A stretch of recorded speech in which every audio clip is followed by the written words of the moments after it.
మా నాయకుడు సీతారామరెడ్డి గారికి రీసెంట్గానే యాక్సిడెంట్ వల్ల కొంచెం కాలు తనకి ఇబ్బంది అవుతే వెళ్ళి వారిని పరామర్శించి వారితో వారి కుటుంబ సభ్యులతో కాసేపు ఉన్నటువంటి మా మండల నాయకులందరూ కూడా అక్కడ వారి ఇంటికి రావడం, అక్కడ వారిని పరామర్శించి మంచి చెడ్డలు మాట్లాడుకొని బయలుదేరి మళ్ళా అక్కడి నుంచి ఎడ్లపాడు మండలానికి ఇంకో కార్యక్రమం ఉంటే వెళ్ళేటువంటి దిశగా మేము వెళ్తూ ఉన్నాం. ఆ కార్యక్రమం అయిపోయి బయటకు వచ్చాను.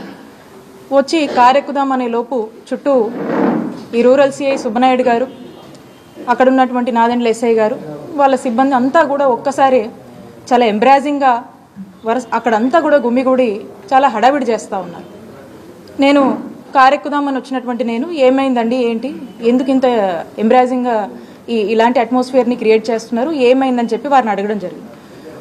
మా ఫాలోవర్ అయినటువంటి శ్రీకాంత్ రెడ్డిని తీసుకువెళ్ళడానికి వచ్చాము అని చెప్తా ఉన్నారు. ఏం కేసు ఏంటి అని చెప్పి మాట్లాడుతూ నేను కారెక్కుతాను. ఏం కేసు ఏంటంటే ఏవో కేసులు ఉన్నాయి, చెప్పాలా మీకు, ఉన్నాయి కేసులు ఉన్నాయి, ఎఫ్ఐఆర్లు ఉన్నాయి, ఇంకేవో ఉన్నాయి, మేము తీసుకెళ్ళాలి, అరెస్ట్ చేయాలి అని చెప్పి మాట్లాడుతుంటాం. సరేనండి, అలా ఏమన్నా ఉంటే మేమందరం కూడా వస్తాము, మా నాయకులందరూ కూడా ఉండి మేమందరం కూడా వస్తాము. ఏం కేసు ఏంటి, దాని వివరాలు ఇవ్వండి, ఖచ్చితంగా అట్లాంటిది ఏమన్నా ఉంటే ఖచ్చితంగా వస్తాం. మీరు ఇప్పటి వరకు ఎన్ని అరెస్టులు చేయలేదు, చిల్లూరుపేట నియోజకవర్గంలో ఎంతమందిని జైలు పాలు చేయలేదు. మీరు చేసేవి ఎక్కడ కూడా మీరు చేయాల్సినటువంటి ఇల్లీగల్ కేసులు మీరు కట్టారు, మీరు చేయాల్సినటువంటి అరెస్టులు చేశారు, జైళ్ళకి ఇవ్వాల్సినవి మీరు చేస్తానే ఉన్నారు, మేము కూడా చూస్తూనే ఉన్నాం. ఈ రోజున స్పెసిఫిక్గా ఏంటండి, కారణం ఏంటి, ఏం ఎఫ్ఐఆర్ ఉంది, దేని తాలూకా అని మేము డీటెయిల్స్ ఇవ్వండి, ఖచ్చితంగా మేము సహకరిస్తామని మాట్లాడుతుంటే సుబ్బనాయుడు గారు తను ఒక సిఐ అనేది కూడా పక్కన పెట్టి ఒక టీడీపీ కార్యకర్త మాదిరిగా ఏ విధంగా కూడా అక్కడ ఒక మహిళనని, ఒక మహిళా మంత్రిగా పనిచేశాను గతంలో అని, ఇక్కడ శాసనసభ్యురాలుగా కూడా పనిచేశాను అనేటువంటి విషయాన్ని పూర్తిగా కూడా పక్కన పెట్టి నన్నే థ్రెటనింగ్ చేస్తూ ఆఖరికి ఏ విధంగా కూడా తను మీరందరూ కూడా చూశారు, ఆ వీడియో అందరూ చూశారు, ఏ విధంగా మీదకి వచ్చి నా కారు దగ్గర నేను ఉంచిన, నా కారు నేను ఎక్కుతుంటే నా సీట్లో ఉంచి తను నన్ను అక్కడి నుంచి అసలు ఏం పదాలు వాడాలో కూడా మనకు అర్థం కావట్లేదు. అలాంటి బిహేవియర్, అలాంటి నేచర్ని తను ప్రదర్శించి ఒక మహిళ అనే మినిమం కర్టసీ కూడా మర్చిపోయి అతను మీదికి వచ్చి ఏ విధంగా నన్ను ఇబ్బంది పెట్టి కారు నుంచి బయటికి లాగేటువంటి ప్రయత్నం చేశారో మీరు అందరూ కూడా చూశారు. పైగా మీరు ఇంకా ఇలానే కనుక ఉంటే మీ మీద అసాల్ట్ కేసులు కడతాము ఇంకేదో అని చెప్పి థ్రెటనింగ్ మోడ్లోనే మీరందరూ చూశారు. అప్పటికి ఎక్కడ కూడా బ్యాలెన్స్ తప్పకుండా మ్యాక్సిమం బ్యాలెన్స్ సిఐ గారు ఏంటిది, సిఐ గారు అని చెప్పి తనకిచ్చే మర్యాదలో ఎక్కడ కూడా తగ్గకుండా సిఐ గారు ఏంటిది అని అంటానే ఉన్నాయి.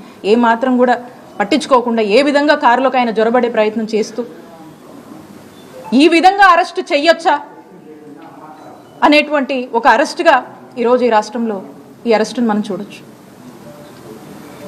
మొదటి నుంచి కూడా ఆ సందర్భంలో తనకి ఏవేవో ఫోన్లు వస్తానే ఉన్నాయి, మా ప్రెజర్స్ మాకున్నాయి. ఇక అదే మరి ఎవరి మెప్పుల కోసమో ఈ విధమైనటువంటి ధోరణి, ఈ విధమైనటువంటి ప్రవర్తన, తను ఒక యూనిఫామ్లో ఉన్నటువంటి సీఏగా తను మర్చిపోయి నేను ఒక ఎక్స్ మినిస్టర్గా పనిచేశాను ఒక మహిళను అనేటువంటి విషయాన్ని పక్కన పెట్టి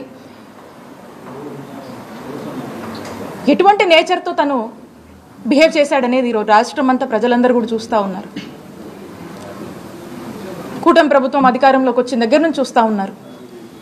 నేను ఒక ధర్నాకి వెళ్ళి ధర్నాలో మా క్యాడర్ పార్టిసిపేట్ చేస్తే మా మీద కేసు కడతారు.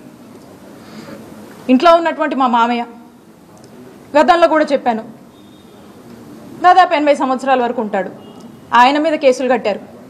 ఈ రోజున మా మరిది జైల్లో ఉన్నాడు. నా మరిది జర్మనీలో ఉంటే అతని మీద కూడా కేసులు కడతారు. ఒక 3 రకాల కేసులు ఎంచుకున్నారు. కత్తి చూపించడం, ఎక్స్టార్షన్ కేసు, కట్టు కదల్లి కేసులు పెడుతున్నారు. ఏదైనా బ్రైబ్ అని చెప్పి అదొక కట్టు కదల్లి ఒక కేసు పెడుతున్నారు.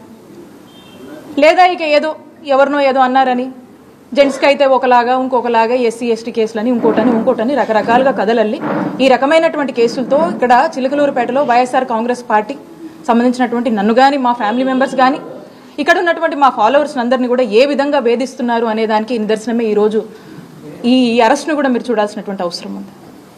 ఇంత దారుణంగా ఇంత దారుణంగా ఒక అరెస్ట్ చేస్తారనే దానికి ఈరోజు రాష్ట్ర ప్రజలందరూ కూడా చూస్తున్నారు, మీడియా వాళ్ళు కూడా చూస్తూ ఉన్నారు.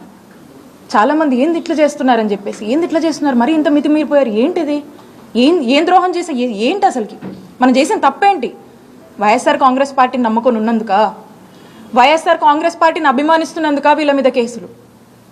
వైఎస్ఆర్ కాంగ్రెస్ పార్టీకి ఇలాంటి ఒక పరిస్థితి, మంచి చేసి ఓడిపోయాం అయినా కూడా నిలబడి అడిగేసి ఒక మారల్ స్ట్రెంగ్త్గా సపోర్ట్గా నిలబడి అడుగు ముందుకు వేస్తూ రిప్రజెంట్ చేస్తున్నందుక ఈ దౌర్జన్యాలు, ఈ ఇల్లీగల్ కేసులు, ఇల్లీగల్ అరెస్టులు, జైళ్ల పాలు ప్రజలందరూ గమనిస్తున్నారు. మరీ ముఖ్యంగా ఈ చిల్లూరుపేటలో ప్రతి ఒక్కరు కూడా ఈరోజు మాట్లాడుకునేటువంటి పరిస్థితి.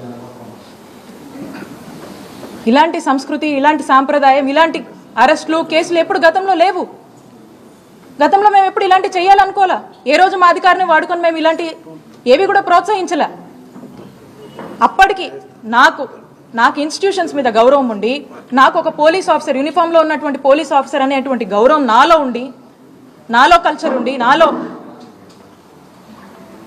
నాలో ఒక రెస్పెక్ట్ ఉండి, అప్పటికి నన్ను నేను రిస్ట్రెయిన్ చేసుకొని నేను గౌరవప్రదంగానే నేను అప్పటికీ నేను కన్వే చేస్తున్నా కూడా మరి వినకుండా ఏ విధంగా సిఐ గారు మితిమీరిపోయి ఏ విధంగా ప్రవర్తించారో అందరూ కూడా చూస్తూ ఉన్నారు. ఖచ్చితంగా రాష్ట్ర ప్రజలు అన్ని గమనిస్తున్నారు, అందరికి కూడా అర్థమవుతా ఉంది. కాబట్టి ఎక్కడా కూడా మీరు ఇవి చేసిన ఇంకా ఇంకా ఇంకా ఇన్ని మీరు ఇబ్బంది పెట్టిన నేను మీకు కనబడొద్దు, ఇక్కడ నేను ఈ నియోజకవర్గంలో తిరగొద్దు, ఇదే మీ కాన్సెప్ట్, ఇదే ఇక్కడ కనబడొద్దు, ఇక్కడ ఉన్నటువంటి వైఎస్ఆర్ కాంగ్రెస్ పార్టీ కార్యకర్తలకు భరోసానివ్వద్దు, వాళ్ళకు అండగా ఉండొద్దు అనేటువంటి ఒక కుట్రలో భాగంగానే మీరు ఇవన్నీ చేస్తున్నారని స్పష్టంగా అర్థమవుతుంది. అయినప్పటికీ కూడా మేము ధైర్యంగా ఉంటాము. మా వైఎస్ఆర్ కాంగ్రెస్ పార్టీ యొక్క కార్యకర్తలు వాళ్ళంతా మా పార్టీ కానీ మేము కొన్ని సిద్ధాంతాలని, మా నిజాయితీని, మా కష్టాన్ని నమ్ముకొని ఉన్న వాళ్ళం. కాబట్టి మీరు ఇలాంటి ఎన్ని చేసినా కూడా మేమేం భయపడము, మేము పోరాడతాం. రాష్ట్ర ప్రజలు అన్నీ గమనిస్తున్నారు. సరైన రోజు, సరైన సమయం వచ్చినప్పుడు ఇవన్నీ కూడా ప్రజలు ఆలోచిస్తారు, దాని తగ్గట్టే పరిణామాలు ఉంటాయి అని తెలియజేస్తున్నాను. సార్, దాదాపు 1 గంటకి తీసుకెళ్లారు, ఇప్పుడు వరకు ఏ స్టేషన్ లేడు, అంటే కిడ్నాప్ చేసుకెళ్లారు అనుకుంటారు, లేకపోతే ఎట్లా అనుకుంటున్నారు? ఏ స్టేషన్కి ఎంతవరకు లేడు? మధ్యాహ్నం 12:45 1 గంట దగ్గర నుంచి అతని జీప్లో ఎక్కించుకుని వెళ్ళారు శ్రీకాంత్ని. ఇంతవరకు డివైఎస్పీ నరసరావుపేటలో ఉన్నాయని ఫోన్ ఎత్తడు, ఎస్పీ గారు ఫోన్ ఎత్తడు, కానిస్టేబుల్స్తో మీటింగ్లో ఉన్నారని చెప్తారు. వారి కింద వారికి సహాయకులుగా ఉన్న ఎస్పీ సహాయకులు, సిఐ ఫోన్ ఎత్తడు, ఎక్కడున్నాడో తెలీదు. ఇంతవరకు ఏ స్టేషన్కి తీసుకెళ్లలేదు, ఇంతవరకు అరెస్టు చూపించలేదు. పోలీసులు గనక చట్టాన్ని వారి చేతిలోకి తీసుకునే పరిస్థితి ఈ రకంగా దుర్మార్గంగా ప్రవర్తిస్తే గనక ఖచ్చితంగా మేము రేపు ఉదయం న్యాయమూర్తిని, ఉన్నత న్యాయస్థానాలని మాత్రం తలుపు తడతాం ఖాయం ఈ పోలీస్ చర్యల మీద.